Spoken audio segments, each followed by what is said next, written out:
بسم اللہ الرحمن الرحیم۔ السلام علیکم ورحمۃ اللہ وبرکاتہ۔ ریسرچ میتھڈس ان یونانی میڈیسن کے لیسنز کا سلسلہ جاری ہے، اور آج ہم ہائپوتھیسس کے بارے میں یعنی مفروضے کے بارے میں گفتگو کرنے والے ہیں۔ اب تک ہم نے ریسرچ پرابلم کے بارے میں گفتگو کی تھی، یعنی آپ نے جب ریسرچ کرنا شروع کر دیا اور آپ نے ریسرچ پرابلم بنا لی، تو اب آپ کو ایک سٹارٹنگ پوائنٹ کی ضرورت ہے جس سے کہ آپ ریسرچ میں اور آگے بڑھ سکیں۔ آپ کے پاس محدود شواہد بھی ہیں، یعنی لمیٹڈ کچھ ایویڈنسز بھی ہے جو آپ کی ریسرچ کو تھوڑا بہت سپورٹ کرتے ہیں، لیکن یہ ابھی پروون نہیں ہے۔ اور آپ کے پاس ایک طریقہ استدلال بھی ہے، کچھ ریزننگ بھی آپ کے پاس موجود ہے۔ تو آپ کیا کرتے ہیں، ان ساری چیزوں کے ذریعے ایک ایسا اسٹیٹمنٹ بناتے ہیں جس کو کہ آپ سائنٹیفک میتھڈ کے ذریعے، سائنٹیفک ریسرچ کے ذریعے آپ پروف کر سکیں۔ وہ اسٹیٹمنٹ ہائپوتھیسس کہلاتی ہے۔ تو ہائپوتھیسس یا مفروضے کا جو ڈیفینیشن ورلڈ ہیلتھ آرگنائزیشن کی ریسرچ میتھڈولوجی کی کتاب میں دیا ہوا ہے، وہ میں نے کتاب میں لکھا ہے۔ وہ یہ کہتا ہے کہ hypothesis are carefully constructed statements about a phenomena in the population۔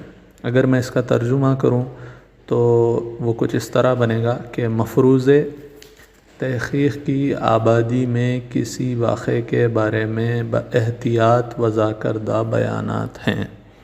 اب یہ تھوڑا سا گاڑھا سا ڈیفینیشن ہے اور سمجھنے میں اس کو مشکل ہوتی ہے، ساتھ میں ریسرچ پرابلم کے ساتھ اس کا اشتباہ ہوتا ہے، یعنی کنفیوژن ہوتا ہے کہ آپ کو ریسرچ پرابلم کیا ہے اور ہائپوتھیسس کیا ہے، بات کلیئرلی سمجھ میں نہیں آتی ہے۔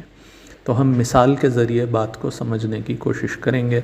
مثال وہی دو مثالیں لیتے ہیں جو ریسرچ پرابلم میں ہم نے دیکھی تھی، جو کتاب میں بھی لکھی ہوئی ہیں۔ ول صفوف معزل be effective in lowering cholesterol levels in patients with hyper کولیسٹرولیمیا۔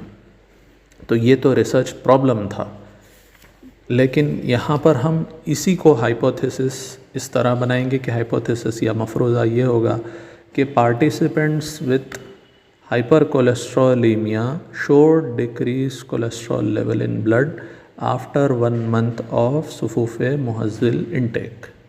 اب یہاں پر دیکھیے کہ آپ کو ریسرچ کی شروعات کرنے کے لیے محض اس ایک سینٹنس سے ایک سٹارٹنگ پوائنٹ مل جائے گا۔ آپ کے پاس تھوڑا سا ایویڈنس تو تھا جو پروون نہیں تھا، لیکن آپ نے اسی سے ایک ریزننگ نکالی اور ایک ایسا سینٹنس بنا لیا جس کو کہ آپ سائنٹیفک ریسرچ کے ذریعے پروف کر پائیں گے۔ تو اب یہ کیا ہے، یہ ایک کیئرفلی کنسٹرکٹڈ اسٹیٹمنٹ ہے، یعنی باحتیاط وضع کردہ ایک بیان ہے جو ایک پاپولیشن میں، کون سی پاپولیشن، جو آپ کے ریسرچ کے پارٹیسپینٹس ہیں، جو آپ کی ریسرچ میں پارٹیسپیٹ کریں گے، وہ پاپولیشن، وہ آبادی نہیں جو ہم عام بول چال میں کہتے ہیں، آپ کی ریسرچ کی آبادی، اس ریسرچ کی آبادی میں پیش آنے والے ایک واقعے کے بارے میں آپ نے ایک باحتیاط وضع کردہ اسٹیٹمنٹ بنا لیا۔ یہ آپ کا ہائپوتھیسس ہے۔ پھر اب دیکھیے آپ ایک اور ایگزامپل کے ذریعے ہم بات اور واضح کرنے کی کوشش کریں گے۔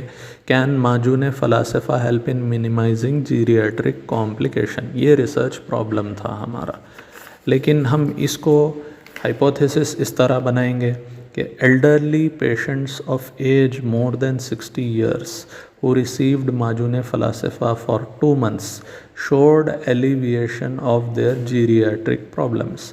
اب یہاں پر بھی آپ دیکھیے کہ جو آپ کے مشائخ ہیں ان میں جو پرابلمس آ رہے ہیں ان کی ہم ماجون فلاسفہ کے ذریعے 2 مہینے کھلا کر ہم ان کو جو کم کرنے کی کوشش کر رہے ہیں، اس کا بیان یہاں پر ہائپوتھیسس کے ذریعے کیا گیا ہے، جس کو آپ سائنٹیفیکلی فیوچر میں جا کر پروف کر سکتے ہیں۔ تو ہائپوتھیسس کے بارے میں آگے میں نے کیسے ہائپوتھیسس بنائی جاتی ہے اس کو Mill's canon of inductive reasoning کے ذریعے سمجھایا ہے، لیکن اس پر آگے آنے سے پہلے میں اور تھوڑا آگے کتاب میں جو سگنیفیکنس آف ہائپوتھیسس لکھی ہوئی ہے اس پر آنا چاہوں گا، تاکہ آپ کو ہائپوتھیسس کی اہمیت بھی سمجھ میں آئے. نیکسٹ ویڈیو میں ہم ملز کینن بھی دیکھیں گے. Mill's canon of inductive reasoning examples کے ذریعے سمجھیں گے اور ٹائپس آف ہائپوتھیسس بھی سمجھیں گے. ابھی سگنیفیکنس یعنی مفروضے کی اہمیت دیکھ لیتے ہیں. Hypothesis brings clarity and focus to the research problem. یعنی جو ریسرچ پرابلم آپ نے پہلے سے بنا لیا تھا دونوں بھی ایگزامپلس میں، جب آپ نے ہائپوتھیسس بنایا تو آپ نے دیکھا کہ اور اس میں وضاحت اور ارتکاز بڑھ گیا، کلیئرٹی بڑھ گئی، فوکس بڑھ گیا. thus explaining the specific aspects of research problem to be investigated.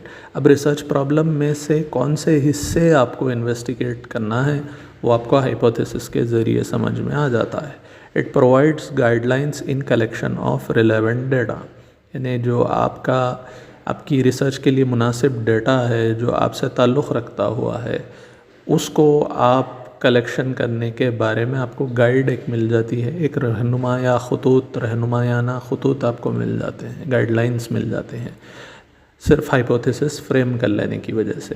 There by saving time by not collecting the irrelevant data. بعض وقت ایسا ہوتا ہے کہ اگر آپ ہائپوتھیسس فریم نہ کریں تو آپ کی ریسرچ کے لیے ریلیونٹ ڈیٹا نہیں تھا آپ اپنا وقت اس کے کلیکشن میں ضائع کر دیتے ہیں.